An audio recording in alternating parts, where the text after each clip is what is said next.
Hello friends, എല്ലാവർക്കും പുതിയൊരു ക്ലാസ്സിലേക്ക് സ്വാഗതം. നമ്മളിന്ന് ഡിസ്കസ് ചെയ്യാൻ പോകുന്നതെന്ന് പറഞ്ഞാൽ നാറ്റോയെക്കുറിച്ചാണ്. അതായത് കഴിഞ്ഞ 2 LDC എക്സാമിനും ആവർത്തിച്ച് ചോദിച്ചൊരു പോർഷനാണ് നാറ്റോ. അപ്പോൾ നാറ്റോയെക്കുറിച്ച് ഇനി വരുന്ന അടുത്ത ഘട്ടങ്ങളിൽ നടക്കുന്ന എക്സാമിന് ചോദിക്കാൻ വളരെയധികം ചാൻസ് കൂടുതലാണ്. അപ്പോൾ നമുക്ക് എന്താണ് നാറ്റോയെക്കുറിച്ചുള്ള കംപ്ലീറ്റ് പോയിൻറ്സും ഇന്നത്തെ ക്ലാസ്സിലൂടെ നമുക്ക് പഠിക്കാം. അപ്പം ചാനൽ ആദ്യമായിട്ട് കാണുന്ന കൂട്ടുകാരുണ്ടെങ്കിൽ മാക്സിമം ഒന്ന് സബ്സ്ക്രൈബ് ചെയ്ത് ബെല്ലൈക്കൺ അമർത്തിയിട്ട് തന്നെ കാണാൻ ശ്രമിക്കുക. നമുക്ക് ക്ലാസ്സിലോട്ട് കിടക്കാം. അപ്പോൾ ഇന്ന് നമ്മൾ പഠിക്കാൻ പോകുന്നത് നാറ്റോയാണ്. നാറ്റോ എന്ന് പറഞ്ഞാൽ എന്താണ്? അതിൻ്റെ ഫുൾ ഫോം PSC ചോദിക്കാൻ ചാൻസ് കൂടുതലാണ് അടുത്ത ഘട്ടങ്ങളിൽ.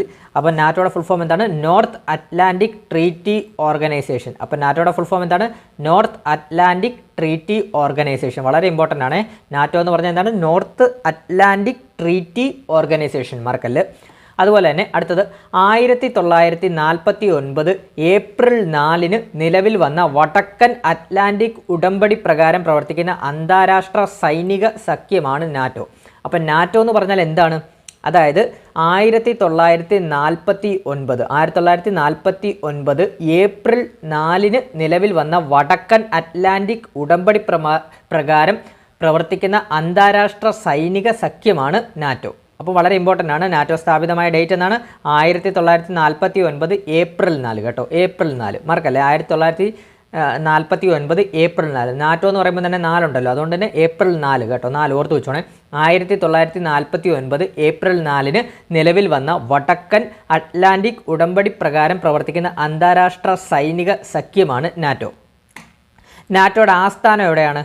ബ്രസൽസിലാണ് നാറ്റോയുടെ ആസ്ഥാനം. ബെൽജിയത്തിലെ ബ്രസൽസിലാണ് നാറ്റോയുടെ ആസ്ഥാനം. ഇത് ഓൾറെഡി ചോദിച്ചതാണ്. ആസ്ഥാനം എവിടെയാണ്? Brussels, Belgium. ഔദ്യോഗിക ഭാഷ ഇത് ചോദിക്കാൻ ചാൻസ് വളരെ കൂടുതലാണ്. അപ്പം നാറ്റോയുടെ ഔദ്യോഗിക ഭാഷകൾ ഏതൊക്കെയാണ്? ഇംഗ്ലീഷും ഫ്രഞ്ചും. അപ്പോൾ അടുത്തൊരു പരീക്ഷയ്ക്ക് ചോദിക്കാൻ വളരെ ചാൻസ് കൂടുതലാണ്. ഒരു മാർക്ക് ഉറപ്പിച്ചു. അപ്പം നമ്മുടെ നാറ്റോയിലെ നോർത്ത് അറ്റ്ലാന്റിക് ട്രീറ്റി ഓർഗനൈസേഷൻ്റെ ഔദ്യോഗിക ഭാഷകൾ ഏതൊക്കെയാണ്? ഇംഗ്ലീഷും ഫ്രഞ്ചും. മറക്കല്ല. ഇംഗ്ലീഷും ഫ്രഞ്ചും മറക്കല്ല. ഔദ്യോഗിക ഭാഷ ഇംഗ്ലീഷ്, ഫ്രഞ്ച്. പിന്നെ നമ്മുടെ നാറ്റോയുടെ പ്രധാന ലക്ഷ്യം എന്താണ്? പ്രധാന ലക്ഷ്യം വളരെ ഇമ്പോർട്ടൻ്റ് ആണ്. സ്റ്റേറ്റ്മെൻറ്റായിട്ടൊക്കെ ചോദിക്കാൻ ചാൻസ് കൂടുതലാണ്. അപ്പം നാറ്റോയുടെ പ്രധാന ലക്ഷ്യം എന്ന് പറഞ്ഞു കഴിഞ്ഞാൽ ബാഹ്യശക്തികളിൽ നിന്നുള്ള ആക്രമണം ഉണ്ടായാൽ അംഗരാഷ്ട്രങ്ങൾ ഒരുമിച്ച് നിന്ന് അതിനെ പ്രതിരോധിക്കുക. അപ്പം നാറ്റോ എന്ന് പറഞ്ഞാൽ എന്താണ്? നമ്മൾ ഓൾറെഡി പഠിച്ചിട്ടുണ്ട്. വടക്കൻ അറ്റ്ലാന്റിക് ഒരു അന്താരാഷ്ട്ര സൈനിക സഖ്യമാണ് നാറ്റോ എന്ന് പറയുന്നത്. കുറേ രാജ്യങ്ങൾ ചേർന്നുള്ള സൈനിക സഖ്യമാണ് നാറ്റോ എന്ന് പറഞ്ഞത്. അവരുടെ അപ്പം പ്രധാന ലക്ഷ്യം തന്നെ എന്തായിരിക്കും? സൈനികം എന്ന് പറയുമ്പോൾ തന്നെ പ്രധാന ലക്ഷ്യം എന്തായിരിക്കും? ബാഹ്യ ശക്തികളിൽ നിന്നുള്ള ആക്രമണമുണ്ടായാൽ അംഗരാഷ്ട്രങ്ങൾ ഒരുമിച്ച് നിന്ന് അതിനെ പ്രതിരോധിക്കുക എന്നതാണ് നാറ്റോയുടെ പ്രധാന ലക്ഷ്യം എന്ന് പറയുന്നത്. അതുപോലെ തന്നെ 12 രാഷ്ട്രങ്ങൾ ചേർന്ന് ആരംഭിച്ച ഈ സഖ്യത്തിൽ ഇപ്പോൾ 32 അംഗരാഷ്ട്രങ്ങളുണ്ട്. അപ്പം നമ്മുടെ നാറ്റോ സ്ഥാപിതമായപ്പോൾ ആദ്യം 12 രാജ്യങ്ങൾ മാത്രമേ ഉള്ളൂ. 12 രാഷ്ട്രങ്ങൾ മാത്രമേ ഉള്ളായിരുന്നു ചേർന്ന് ആരംഭിച്ചപ്പോൾ. ഇപ്പോൾ നിലവിൽ 32 അംഗരാഷ്ട്രങ്ങളുണ്ട്. അപ്പം സ്ഥാപിച്ചപ്പോൾ വെറും 12 അംഗരാഷ്ട്രങ്ങളെ കൊണ്ടാണ് സ്ഥാപിച്ചത് എങ്കിൽ ഇപ്പോൾ നിലവിൽ 32 അംഗരാഷ്ട്രങ്ങളുണ്ട് നാറ്റോയ്ക്ക്. വളരെ ഇമ്പോർട്ടൻ്റ് ആണ്. അതുപോലെ തന്നെ 12 സ്ഥാപക രാജ്യങ്ങൾ ഏതൊക്കെയാണെന്ന് ജസ്റ്റ് ഒന്ന് ഓർത്ത് വെച്ചോ. 12 സ്ഥാപക രാജ്യങ്ങൾ എന്ന് പറയുമ്പോൾ UK വരുന്നുണ്ട്, ഫ്രാൻസ് വരുന്നുണ്ട്. UK, France, Belgium, Denmark, Italy, Iceland, Luxembourg, Netherland, Norway, Portugal, American ഐക്യനാടുകൾ, കാനഡ. ഇത്രയും ഓർത്ത് വെച്ചോണേ. 12 സ്ഥാപക രാജ്യങ്ങൾ ഏതൊക്കെയാണ് നാറ്റോയുടെ? ഒന്ന് പറയാം. ഏതാണ്? UK, France, Belgium, Denmark, Italy, Iceland, Luxembourg, Netherland, Norway, Portugal, American ഐക്യനാടുകൾ, കാനഡ. ഇത്രയും നമ്മളങ്ങ് ഓർത്ത് വെച്ചിട്ടുണ്ട്. കാനഡ. അപ്പം 12 അംഗരാഷ്ട്രങ്ങൾ ചേർന്നാണ് ഈ നാറ്റോ സ്ഥാപിച്ചത് എങ്കിൽ ഇപ്പോൾ നിലവിൽ 32 അംഗരാഷ്ട്രങ്ങളുണ്ട് നാറ്റോയ്ക്ക്. അപ്പം നിലവിൽ എത്ര? 32 അംഗരാഷ്ട്രങ്ങളുണ്ട്. ആദ്യം സ്ഥാപിതമായപ്പോൾ 12 അംഗരാഷ്ട്രങ്ങൾ, ഇപ്പം നിലവിൽ 32 അംഗരാഷ്ട്രങ്ങളുണ്ട്. മറക്കല്ലേ. അടുത്ത പോയിന്റിലോട്ട് പോവാം. നാറ്റോ അവസാനമായി അംഗത്വം നേടിയ രാജ്യം. നാറ്റോയിൽ അവസാനമായി അംഗത്വം നേടിയ രാജ്യം ഇതാണ്. കഴിഞ്ഞ എക്സാമിന് ചോദിച്ചാണ്. സ്വീഡനാണ്. 2024 മാർച്ചിലാണ് കേട്ടോ. അപ്പം നാറ്റോയിൽ അവസാനമായി അംഗത്വം നേടിയ രാജ്യം ഏതാണെന്ന് ചോദിച്ചാൽ പറയണം സ്വീഡനാണ്. സ്വീഡൻ. അപ്പം 32ാമത്തെ രാജ്യമാണ് നമ്മുടെ ഈ സ്വീഡൻ കേട്ടോ.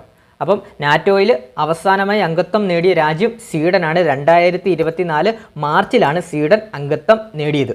അതുപോലെ തന്നെ അത് ജസ്റ്റ് ഒന്ന് ഓർത്ത് വെച്ചാൽ 31ാമത്തെ രാജ്യം, അതായത് 2023 ഫിൻലൻഡ് അംഗത്വം നേടി. അപ്പോൾ 2023 31ാം രാജ്യമായിട്ട് ഫിൻലാൻഡ് അംഗത്വം നേടി 2023. അത് തുടർന്ന് 32ാമത്തെ രാജ്യമായിട്ട് 2024 മാർച്ചിൽ അതായത് നാറ്റോയിൽ അവസാനമായി അംഗത്വം നേടിയ രാജ്യം ഏതാണെന്ന് ചോദിച്ചാൽ പറയണം സ്വീഡൻ.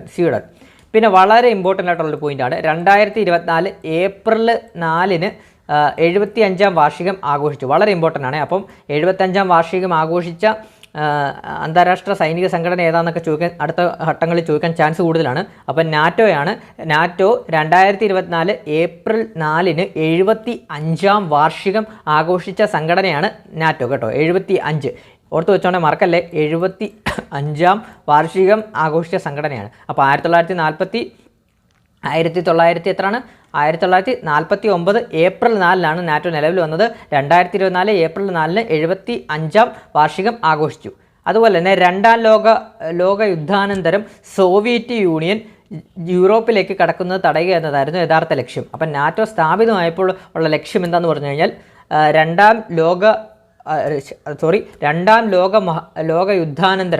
ലോക മഹായുദ്ധാനന്തരം സോവിയറ്റ് യൂണിയൻ യൂറോപ്പിലേക്ക് കടക്കുന്നത് തടയുക എന്നതായിരുന്നു നമ്മുടെ നാറ്റോയുടെ യഥാർത്ഥ ലക്ഷ്യം, അതായത് സ്ഥാപിതമായപ്പോഴുള്ള ലക്ഷ്യം. പിന്നെ ഇനി ഇതിനകത്തുനിന്ന് ചോദിക്കാൻ ചാൻസ് ഉള്ളത് നിലവിലെ സെക്രട്ടറി ജനറലാണ്. നിലവിലെ സെക്രട്ടറി ജനറൽ ആരാണ്? ജെൻസ് സ്റ്റോളൻസ്ബെർഗ് ആണ്. അത് കഴിഞ്ഞ എക്സാമിന് ചോദിച്ചാണ്, കണ്ണൂർ കൊല്ലം ജില്ലകളിൽ ചോദിച്ചാണ്. നിലവിലെ സെക്രട്ടറി ജനറൽ ആരാണ്? ജെൻസ് സ്റ്റോളൻബെർഗ് ആണ് നിലവിലെ സെക്രട്ടറി ജനറലായിട്ട് വരുന്നത്. അദ്ദേഹം ആരായിരുന്നു? നോർവേയുടെ മുൻ പ്രധാനമന്ത്രിയാണ്. അപ്പം നിലവിലെ സെക്രട്ടറി ജനറൽ ജെൻസ് സ്റ്റോളൻബെർഗ് നോർവേയുടെ മുൻ പ്രധാനമന്ത്രിയായിരുന്നു. അടുത്ത സെക്രട്ടറി ജനറലിനെ അവർ തിരഞ്ഞെടുത്തിട്ടുണ്ട്. അതായത് നിലവിലിപ്പോൾ ജെൻസ് സ്റ്റോളൻബെർഗ് ആണെങ്കിൽ അടുത്തതായിട്ട് സെക്രട്ടറി ജനറലായിട്ട് ഏൽക്കാൻ പോകുന്ന പദവിയിലെത്തുന്ന അടുത്ത വ്യക്തിയാണ് മാർക്ക് റൂട്ടെ കേട്ടോ. അപ്പോൾ അടുത്ത സെക്രട്ടറി ജനറലായിട്ട് ചുമതല ഏറ്റെടുക്കുന്ന ആരാണ്? മാർക്ക് റൂട്ടെ ആരാണ്? നെതർലൻഡിൻ്റെ മുൻ പ്രധാനമന്ത്രി. അപ്പം നിലവിലെ സെക്രട്ടറി ജനറൽ ജെൻസ് സ്റ്റോളൻബെർഗ് നോർവേയുടെ മുൻ പ്രധാനമന്ത്രിയായിരുന്നു. അതുപോലെ തന്നെ അടുത്ത സെക്രട്ടറി ജനറലായിട്ട് ചുമതല ഏറ്റെടുക്കുന്നത് ആരാണ്? മാർക്ക് റൂട്ടെ നെതർലൻഡിൻ്റെ മുൻ പ്രധാനമന്ത്രിയായിരുന്ന മാർക്ക് റൂട്ടെയാണ് നാറ്റോയുടെ അടുത്ത സെക്രട്ടറി ജനറലായിട്ട് ചുമതല ഏറ്റെടുക്കുന്നത്. മറക്കരുത്. ഇനി നമുക്ക് ഇതിനകത്തൊന്ന് ചോദിക്കാൻ ചാൻസ് ഉള്ളതെന്ന് പറഞ്ഞാൽ അതിൻ്റെ സമ്മേളനമാണ്, അതായത് സമ്മിറ്റുകളാണ്, നാറ്റോയുടെ സമ്മിറ്റുകളാണ്. 2023 ജൂലൈ 11-12 തീയതികളിൽ ലിത്വാനിയയിലെ വിൽനിയസ് വെച്ചാണ് നാറ്റോയുടെ സമ്മിറ്റ് നടന്നത്. അപ്പോൾ 2023 നാറ്റോയുടെ സമ്മേളനം നടന്നത് എവിടെ വെച്ചാണ്? വിൽനിയസ് വെച്ചാണ്. അതിന് ഹോസ്റ്റ് ചെയ്തത് പ്രസിഡന്റ് ജിറ്റാനസ് നൗസേദയാണ്. ലിത്വാനിയൻ പ്രസിഡന്റായ ജിറ്റാനസ് നൗസേദയാണ് അധ്യക്ഷത വഹിച്ചത് കേട്ടോ. അപ്പോൾ ഓർത്ത് വെച്ചോണം, 2023 ജൂലൈ 11-12 തീയതികളിൽ നടന്ന നാറ്റോയുടെ സമ്മേളനം ഏത് രാജ്യത്ത് വെച്ചായിരുന്നു? ലിത്വാനിയയിൽ വെച്ചായിരുന്നു. ലിത്വാനിയയിൽ എവിടെ വെച്ചായിരുന്നു? വിൽനിയസ് കേട്ടോ. ലിത്വാനിയ. അപ്പോൾ 2023 നാറ്റോയുടെ സമ്മേളന നഗരി എവിടെയായിരുന്നു? സമ്മേളനം നടന്ന വേദി എവിടെയായിരുന്നു? Vilnius Lithuania. പ്രസിഡന്റ് അധ്യക്ഷത വഹിച്ചത് ആരായിരുന്നു? പ്രസിഡന്റ് ജിറ്റാനസ് നൗസേദ, അതായത് ലിത്വാനിയയുടെ പ്രസിഡന്റ്. ഈ സമ്മേളനം നടക്കുന്ന രാജ്യത്തെ പ്രസിഡന്റോ പ്രൈം മിനിസ്റ്ററോ ഒക്കെ ആയിരിക്കും അവിടെ ഹോസ്റ്റ് ചെയ്യുന്നത്, അതായത് അധ്യക്ഷത വഹിക്കുന്നത്. അങ്ങനെ ഓർത്ത് വെച്ചു. പിന്നെ 2024 ജൂലൈ മാസം 9-11 തീയതികളിൽ 2024 75ാം വാർഷികത്തോടനുബന്ധിച്ചുള്ള സമ്മേളനം നടന്നു. വളരെ ഇമ്പോർട്ടൻ്റ് ആണ് 75. അപ്പോൾ ഇതാണ് ചോദിക്കാൻ ചാൻസ് കൂടുതൽ. 2024 നാറ്റോയുടെ സമ്മേളനം നടന്നത് എവിടെയാണ്? യുണൈറ്റഡ് സ്റ്റേറ്റ്സ്, അമേരിക്കയിലെ വാഷിംഗ്ടൺ DC അമേരിക്ക കേട്ടോ. അപ്പോൾ 2024 നാറ്റോയുടെ സമ്മേളന നഗരി എവിടെയായിരുന്നു? Washington DC America. അധ്യക്ഷത വഹിച്ചത് ആരാണ്? ഓഫ് കോഴ്സ് ആരായിരിക്കും? പ്രസിഡന്റ് ജോ ബൈഡൻ ആണ്. അമേരിക്കൻ പ്രസിഡന്റ് ജോ ബൈഡൻ ആണ് 2024 അമേരിക്കയിലെ വാഷിംഗ്ടൺ ഡിസിയിൽ നടന്ന നാറ്റോയുടെ സമ്മേളനത്തിന് അധ്യക്ഷത വഹിച്ചത്. ഈ 2024 സമ്മേളനത്തിൻ്റെ പ്രത്യേകത എന്താണ്? 75ാം വാർഷികത്തോടനുബന്ധിച്ചുള്ള സമ്മേളനമാണ് 2024 നടന്നത്. അതോടെ ഓർത്ത് വെച്ചോ. പിന്നെ 2025 സമ്മേളനം നടക്കാൻ പോകുന്നത് ജൂൺ 26, 24, 26 തീയതികളിൽ 2025 സമ്മേളന നഗരം എവിടെയാണ്? നെതർലൻഡ്. ഹോഗാണ് കേട്ടോ. നെതർലൻഡിലെ ഹോഗാണ് 2025 നാറ്റോയുടെ വേദി. നാറ്റോയുടെ സമ്മേളന വേദി ഏതാണ്? 2025 ദ ഹോഗ്, നെതർലൻഡിലെ ഹോഗാണ് 2025 സമ്മേളന വേദി. അത് അധ്യക്ഷത വഹിക്കാൻ പോകുന്ന ആരായിരിക്കും? Prime minister ഡിക് സ്കോർഫാണ്. 2026 നാറ്റോയുടെ സമ്മേളന വേദി എവിടെയാണ്? തുർക്കിയാണ് കേട്ടോ. 2026 നാറ്റോയുടെ സമ്മേളന വേദി തുർക്കിയാണ്. പ്രസിഡന്റ് റെസെപ് തായിപ്പ് എർദോഗാനാണ് കേട്ടോ. പിന്നെ 2027 നാറ്റോയുടെ സമ്മേളന വേദി എവിടെയാണ്? അൽബേനിയാണ്. അവിടെ അൽബേനിയയുടെ പ്രൈം മിനിസ്റ്ററാണ് വരുന്നത്. അപ്പോൾ ഒന്നുകൂടെ ഞാൻ പറയാം, ഇത് വളരെ ഇമ്പോർട്ടൻ്റ് ആണ്. 2023 നടന്ന നാറ്റോയുടെ 2023 നാറ്റോയുടെ സമ്മേളന വേദി എവിടെയായിരുന്നു? വിൽനിയസ് ആണ്, ലിത്വാനിയ. അപ്പോൾ അതിൻ്റെ അധ്യക്ഷത വഹിച്ചത് പ്രസിഡന്റ് ജിറ്റാനസ് നൗസേദയാണ്. അതുപോലെ തന്നെ 2024 നാറ്റോയുടെ സമ്മേളനം നടന്നത് എവിടെയായിരുന്നു? Washington DC, America. അധ്യക്ഷത വഹിച്ചത് പ്രസിഡന്റ് ജോ ബൈഡൻ ആണ്, അമേരിക്കൻ പ്രസിഡന്റ്. അതുപോലെ തന്നെ 2025 നാറ്റോയുടെ സമ്മേളനം നടക്കുന്ന വേദി ഏതാണ്? ദ ഹോഗ് ആണ്. ദ ഹോഗ്, നെതർലൻഡിലെ ദ ഹോഗ് ആണ് 2025 നാറ്റോ സമ്മേളന വേദി. അധ്യക്ഷത വഹിക്കാൻ പോകുന്നത് പ്രൈം മിനിസ്റ്റർ ഡിക് സ്കൂഫ് ആണ്, നെതർലൻഡിലെ. പിന്നെ 2026 സമ്മേളനം നടക്കാൻ പോകുന്ന വേദി ഏതാണ്? 2026 നാറ്റോയുടെ തുർക്കിയാണ്. പ്രസിഡന്റ് റെസെപ് തായിപ്പ് എർദോഗാനാണ് കേട്ടോ അധ്യക്ഷത വഹിക്കാൻ പോകുന്നത്. 2027 നാറ്റോയുടെ സമ്മേളന വേദി എന്ന് പറയുന്നത് അൽബേനിയ.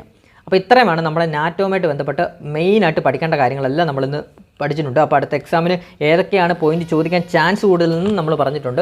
അതുപോലെ തന്നെ ഇതിൻ്റെ നോട്ട് ഞാൻ നമ്മുടെ ടെലഗ്രാം ചാനലിൽ ഞാൻ അപ്ലോഡ് ചെയ്യുന്നതാണ്. ഇത് നമ്മുടെ ഇതിൻ്റെ നോട്ട്. അപ്പോൾ നോട്ട് കുറച്ചുകൂടെ നിങ്ങൾക്ക് കാണുമ്പോൾ കുറച്ചുകൂടെ ക്ലിയർ ആയിട്ട് നോക്കാൻ സാധിക്കുന്നതാണ്. അപ്പോൾ നോട്ട് ഞാൻ ഇതിൻ്റെ PDF നമ്മുടെ ടെലഗ്രാം ചാനലിൽ ഇടുന്നതാണ്. ടെലഗ്രാം ചാനൽ ലിങ്ക് കമൻറ്റ് ബോക്സിൽ പിൻ ചെയ്തിടുന്നതാണ്.